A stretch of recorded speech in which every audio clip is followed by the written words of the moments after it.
What would you do if the stranger you helped at a gas station showed up at your doorstep the next morning with a fleet of black SUVs and a promise to change your life forever? She never thought $60 would change her life. Not in a million years. For Danielle Brooks, a 27-year-old nurse from Birmingham, Alabama, $60 was gas money that she carefully budgeted for the week, just enough to get her to and from the hospital, her night classes, and back home to take care of her younger brother and her grandmother. But that night, at a gas station off I-20, she felt a tug at her heart that made her hand move faster than her mind. It was nearly midnight. The bright fluorescent lights washed everything in a pale glow. Danielle had just finished her second double shift of the week. Her scrubs were wrinkled and her eyes burned from exhaustion. She slid her card at pump 4, the cool autumn air brushing against her arms as she waited for the numbers to climb. Then she noticed the man at the pump next to her. He looked out of place. Tall, broad-shouldered, dressed in jeans and a faded polo shirt, but carrying himself with a kind of authority you couldn't miss. His salt and pepper hair was neatly combed, yet his face carried a look of frustration. He patted his pockets, checked his car door, then pulled out his phone. Danielle could tell immediately he couldn't find his wallet. "Damn it," he muttered under his breath, though just loud enough for her to hear. Danielle glanced at her gas meter. $45 filled her tank halfway. She hesitated, chewing her bottom lip. Every dollar mattered. Rent was due in a week. Her brother needed new shoes for school. Her grandmother's medication wasn't cheap. But still, there was something in the man's expression. He wasn't angry, just tired. And Danielle recognized that look all too well. "You okay?" she asked softly. The man looked over, startled that she'd spoken. "I lost my wallet. Card must have slipped out somewhere. I was on my way home." She could see the embarrassment in his eyes. For a moment, she considered pretending she didn't hear him, but instead, she swiped her card again. "How much do you need?" she asked. The man blinked. "Oh, no, I couldn't." "It's fine." "How much?" she pressed, her voice firmer. He sighed. "60 will get me through."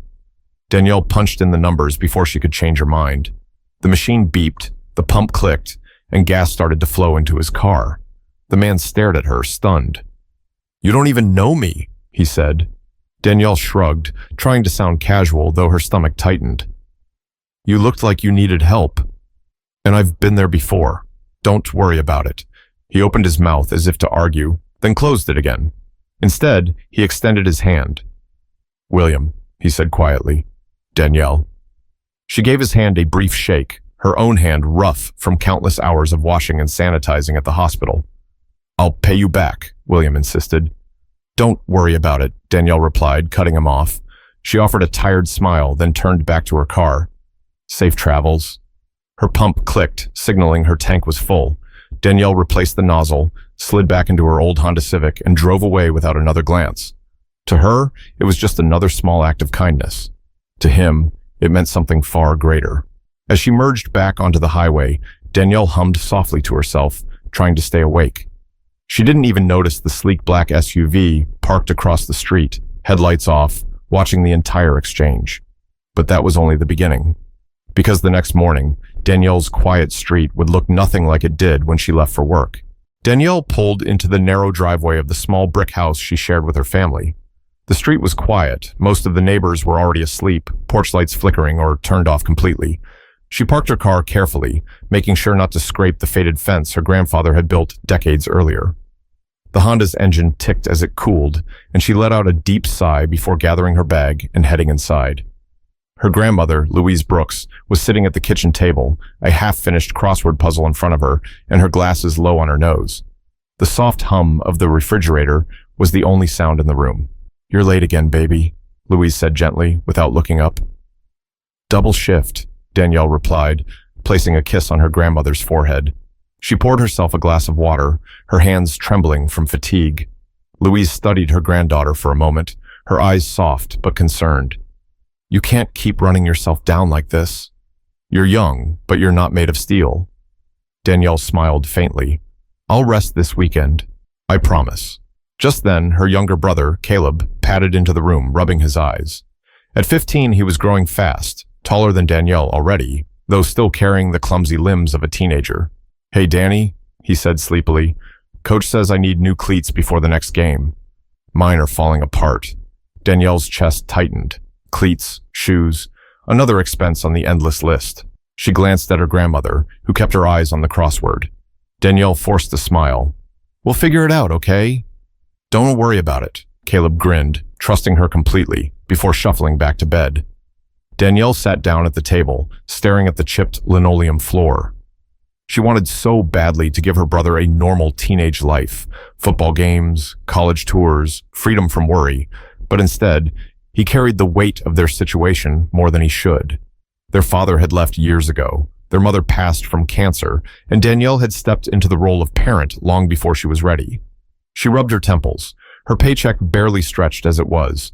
Rent, utilities, food, medication for Louise, school expenses for Caleb. The $60 she had just spent on that stranger's gas gnawed at her now. What if they came up short this month? What if Louise's prescription couldn't be filled on time? But deep down, Danielle knew she couldn't have done it any differently. She remembered the man's expression, the quiet desperation in his voice. She had recognized it instantly because she carried that same expression most nights when she opened her bills. Louise's voice broke the silence. "Why'd you do it?" Danielle looked up. "Do what?" "At the gas station. I saw you from the window when you pulled in. You gave your money to someone, didn't you?" Danielle's mouth opened, then closed. She should have known her grandmother noticed everything. "He needed it," she said finally. Louise leaned back in her chair, her thin hands folded in her lap. "Your heart is too big, Danielle." "That's a blessing and a curse. But I suppose you know that already." Danielle gave a weary laugh. "Yeah, I know the three of them had learned to survive on less. Their house wasn't fancy, but it was home. Old family photos lined the hallway, school awards Caleb had brought home taped proudly to the fridge. Danielle had made it her mission to keep them afloat, no matter the cost to herself. After helping Louise to bed and double-checking that Caleb had set his alarm for school, Danielle finally collapsed onto the worn sofa. She pulled a blanket over herself and stared at the ceiling fan as it spun slowly. Her body ached, her eyes burned, but her mind refused to quiet. She thought about the man, William, he'd said his name was. She replayed his gratitude, his insistence on paying her back. Most strangers would have just muttered thanks and driven off, but his words had carried weight. There had been something in the way he studied her, as if he were memorizing her face. She shook her head. "Don't be silly," she muttered to herself. "You'll never see him again." Her eyes fluttered closed, sleep finally dragging her under. But fate had other plans, because when she woke the next morning, the calm of her little street would be shattered by a convoy of black SUVs rolling slowly toward her house. Morning sunlight filtered through the thin curtains of Danielle's living room, pulling her out of a restless sleep. She had planned to get at least a few hours of real rest before her next shift, but something felt different. A low rumble vibrated against the floorboards, steady and growing louder. At first, she thought it was a delivery truck, but then came another sound, tires crunching against the gravel road in front of her house. Not one set, several. Danielle sat up, the blanket falling into her lap.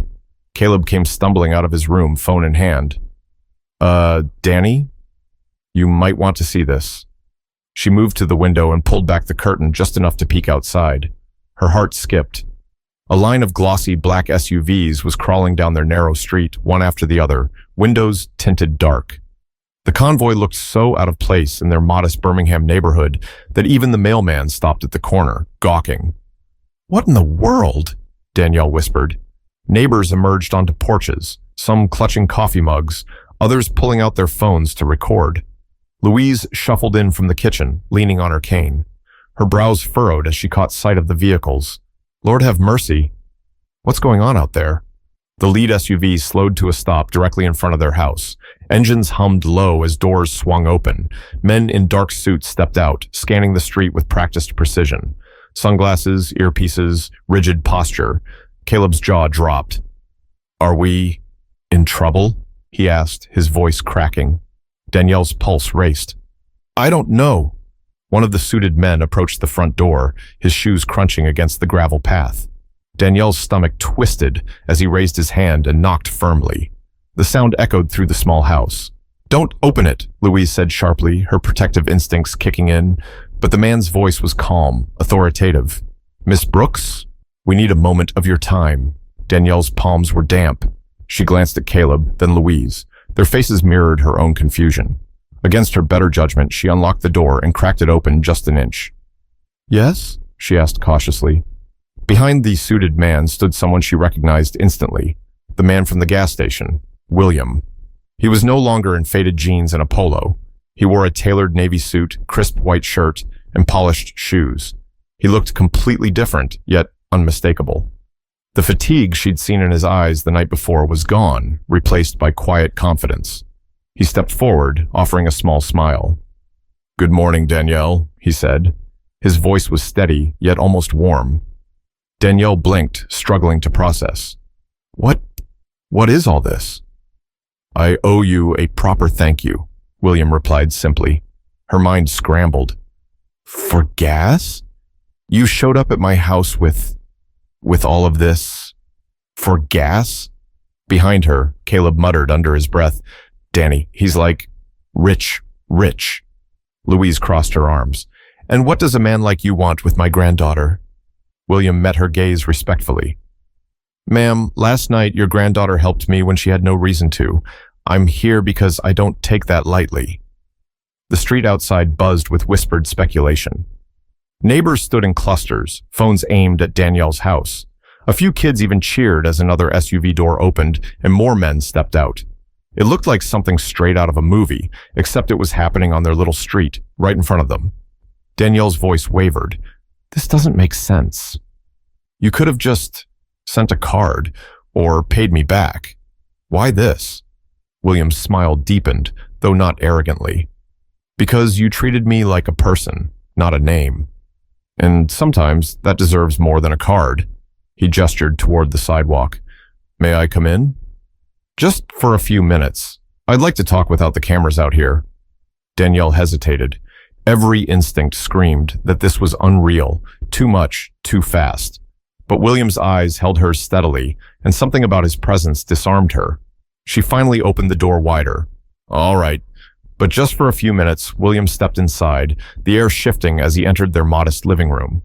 His security team remained outside, forming a perimeter. Caleb leaned against the wall, wide-eyed. Louise didn't sit. She kept her cane planted firmly, studying the man like she could see through him. Danielle swallowed hard. "Okay, Mr. Harrington, right? Who are you really?" William took a seat, his posture relaxed but deliberate. "Yes, William Harrington, and I think it's time I explain why I'm here."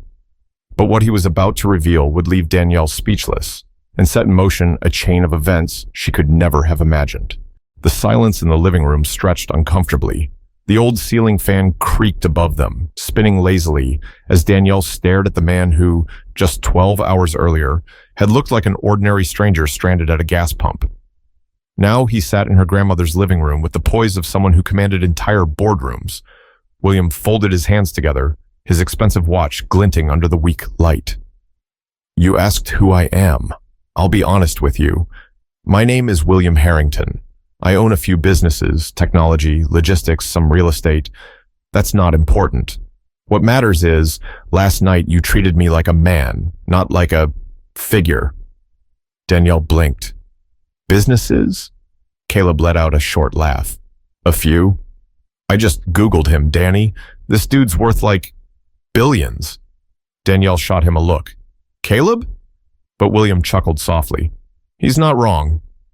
I've been fortunate. Let's put it that way." He leaned forward slightly. "The truth is, I've been in situations where people only see me for my wealth, not for who I am. They want something, always. But last night, you didn't know me, and you helped anyway. That doesn't happen often." Danielle crossed her arms, trying to anchor herself. "I didn't do it for recognition. It was just gas money," Louise spoke up, her voice firm. "Gas money that my granddaughter needed. We aren't rolling in it, Mr. Harrington. She shouldn't have to empty her pockets for a stranger, billionaire or not." William nodded respectfully. "You're right. And I won't insult you by pretending $60 means nothing to her. But to me, that moment was priceless. She reminded me of the kind of people I want to believe still exist." Danielle felt her face warm under the weight of his words. She wasn't sure whether to be flattered or frustrated. "So you came here with an army of cars and bodyguards to say thank you?" William smiled faintly. I came here because gratitude deserves to be personal. I wanted to look you in the eye and tell you your kindness mattered. Caleb leaned closer, curiosity burning. So what now? Are you giving us a check or something? Caleb, Danielle hissed, embarrassed, but William didn't seem offended. He chuckled again, shaking his head.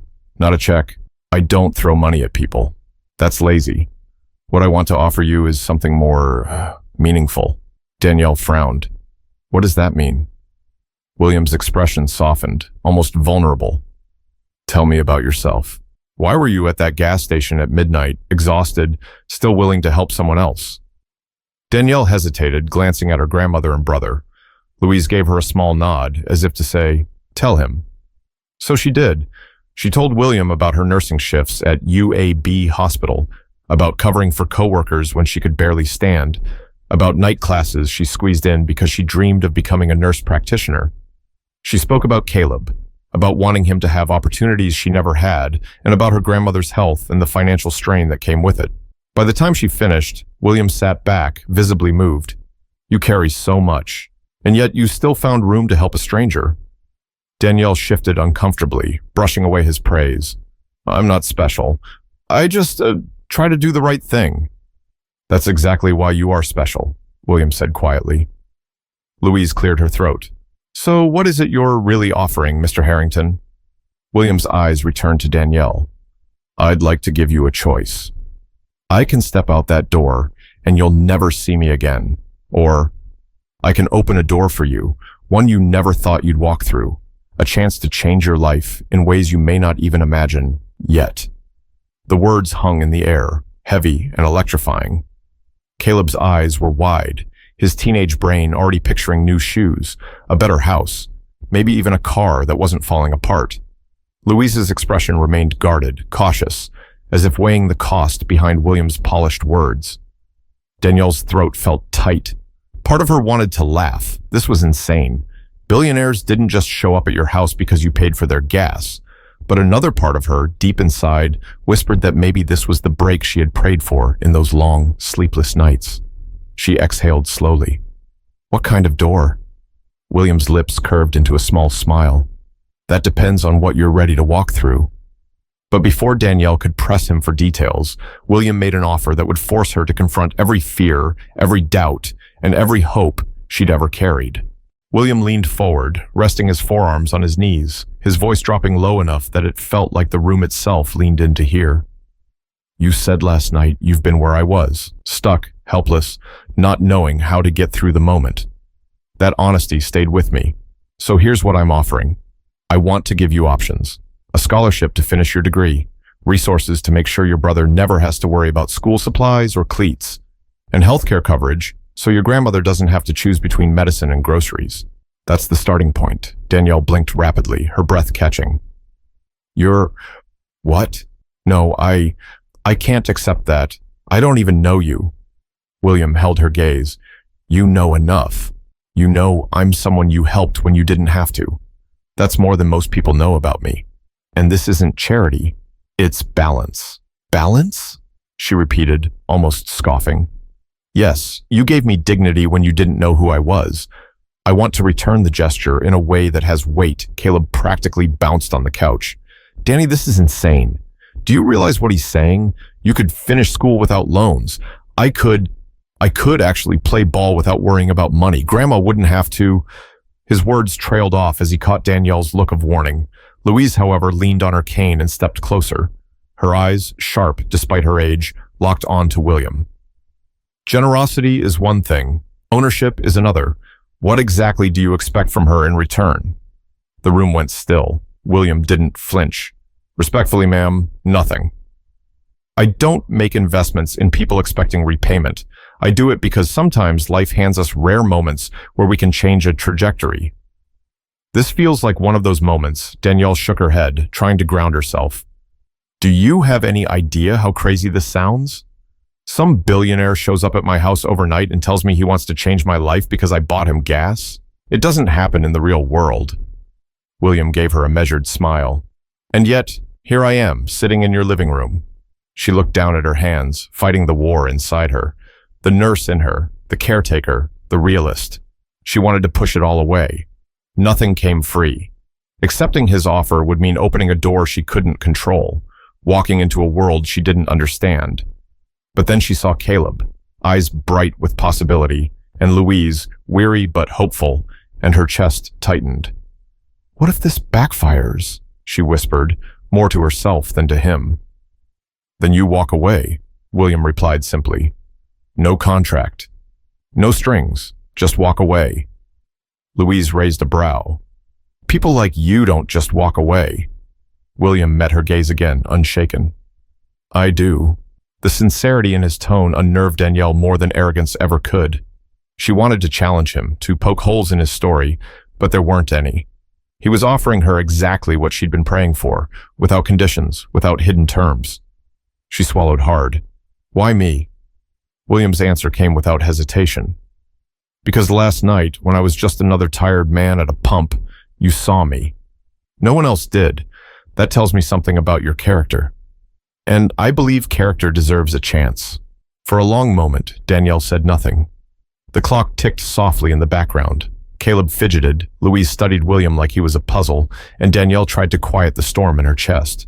Finally, she exhaled. "I don't know if I can say yes." "Not yet." William nodded slowly, almost as if he expected that. "Take your time. I'll leave my card. Call me when you're ready. Whether that's tomorrow or a year from now, it doesn't matter. My offer stands." He slid a sleek business card across the table. It looked absurd against the scratched wood, his name embossed in silver letters. Danielle stared at it like it was a live wire. She didn't touch it. Not yet. William rose to his feet. "Thank you for letting me into your home. I meant what I said. Whatever you choose, I respect it." He signaled to his team, who quietly stepped back toward the SUVs. Caleb rushed to the window, nearly pressing his nose against the glass. Louise remained still, her expression unreadable. Danielle finally picked up the card, her fingers trembling. The weight of it felt heavier than its size. William paused at the door, giving her one last glance. "Remember, Danielle, sometimes saying yes isn't about you. It's about everyone who depends on you." And with that, he stepped outside, the convoy of black SUVs pulling away one by one until the street was empty again. The house was quiet, but Danielle's mind was louder than ever. Because now the question wasn't whether she could trust William Harrington, it was whether she could trust herself with a chance this big.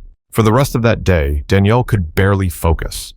She went through the motions, making breakfast, helping Caleb find his backpack, reminding her grandmother to take her pills, but her mind circled back to the silver-embossed business card resting on the coffee table. It felt radioactive, like touching it too long might burn her. By noon, half the block knew something had happened. Mrs. Torres from across the street knocked on the door, her curiosity thinly disguised as concern. "I saw all those cars this morning," she said, craning her neck past Danielle. "You in some kind of trouble, sweetheart?" Danielle forced a smile. "No trouble. Just..." Someone stopping by Mrs. Torres narrowed her eyes, clearly unconvinced, before shuffling away to share her own version of the story with the neighbors. By the end of the afternoon, Danielle's phone buzzed with texts from coworkers, friends, even people she hadn't heard from since high school. Everyone wanted to know who the man was and why his convoy had stopped at her house. Caleb, of course, loved the attention. He strutted down the street on his way to football practice like a celebrity's little brother, soaking up the whispers. Louise, on the other hand, kept a close eye on Danielle, reading every flicker of doubt on her granddaughter's face. That evening, as Danielle chopped vegetables for dinner, Caleb burst into the kitchen, still in his cleats. "Danny, you won't believe it. Coach said if I keep working hard, I might get scouted. He said scouts actually come to see Birmingham games sometimes. Do you know what that means?" Danielle smiled weakly. "It means you've got a shot." He leaned against the counter, lowering his voice. "And if you say yes to Harrington, it means I've got more than a shot. I could actually make it." Danielle set the knife down, gripping the edge of the counter. "Caleb, it's not that simple." "Why not?" he pressed. "He's offering us everything we need. Don't you want a better life? Don't you want to finish school without worrying about bills? Don't you want grandma to stop stressing about medicine?" His words stung because they were true. Danielle did want all of those things. She wanted them desperately, But something inside her resisted the idea of taking help from a man she barely knew, no matter how generous he seemed. Later that night, after Caleb went to bed, Danielle sat on the porch with Louise. The air was cool, carrying the faint sound of dogs barking down the street. Louise sipped her tea slowly, then spoke without looking at Danielle. "You're afraid if you say yes, it won't be real." Danielle swallowed. "Feels too good to be true." Her grandmother's eyes softened. "Honey, not every blessing comes with strings. Some do, sure, but some are just meant to remind you the world ain't as cold as it feels. The question is whether you're ready to believe that." Danielle rubbed her arms, goosebumps rising. "And what if I'm not? Then you'll stay right where you are, working yourself thin, keeping us afloat, watching the years slip by. That's the price of playing safe." Danielle turned her gaze toward the street. The image of those black SUVs lingered, powerful and surreal. She imagined what life could look like if she accepted. Her in a graduation gown, Caleb on a football field with scouts watching, Louise smiling without worry. For the first time in years, she let herself picture a future where survival wasn't the only goal. But with the image came fear. If she stepped into Harrington's world, she would no longer be invisible. People would talk, judge, maybe even resent her. Already, the neighborhood chatter felt suffocating. If she actually accepted his offer, what then? Her phone buzzed on the porch rail. A text from an unknown number lit the screen. "It was good meeting you today. Take your time. WH." Danielle stared at the message until the screen dimmed. The simplicity of it somehow unsettled her more than the convoy itself. He wasn't pushing, just waiting. Louise set her tea down with a quiet clink. "Whatever you decide, Danny, make sure it comes from strength, not fear. That's the difference between living and surviving." Danielle didn't respond. She sat in silence, the card still burning a hole in her thoughts, knowing that a choice like this would ripple far beyond her own life. But deep down, she also knew a decision was coming, and once she made it, nothing would ever be the same again. Danielle lay awake that night, staring at the cracked ceiling of her bedroom. Her body begged for rest after another 12-hour shift, but her mind ran wild. The business card William Harrington had left sat on her nightstand, the embossed letters catching the faint glow from the streetlight outside. One small piece of cardstock, yet it felt heavier than the world. She thought about the gas station, about how quickly she had made that decision, sliding her card and covering the man's bill without hesitation. At the time, it felt like nothing, a tiny act, barely worth mentioning. Now it seemed like a door she had accidentally unlocked, a door that opened into a future she wasn't sure she was brave enough to face. The next morning, she found Caleb in the backyard tossing a football into the air, his breath visible in the cool air. He spotted her and jogged over, the excitement in his eyes almost glowing. "You call him yet?" he asked. Danielle shook her head. "Not yet." "Why not?" "Danny, this is it. This is the chance you always wanted. For all of us. You can't just let it go." She rested a hand on his shoulder, feeling the wiry strength of a boy growing into a man. "You think life's that simple? That someone comes in with an offer like this, and it doesn't come with consequences?" Caleb met her gaze, stubborn but hopeful. "You always tell me not to play scared. Isn't that what you're doing right now?" His words hit her harder than he knew.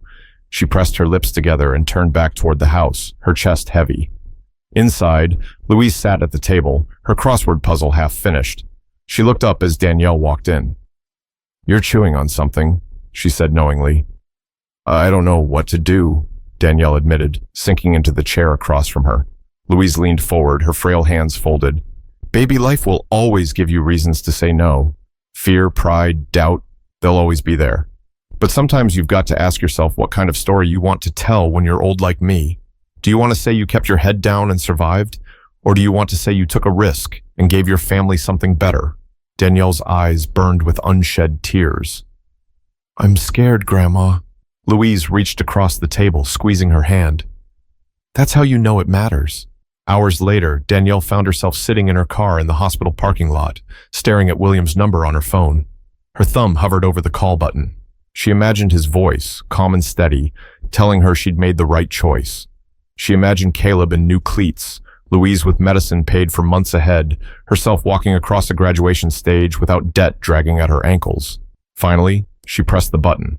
The phone rang once, twice, then clicked. "Danielle."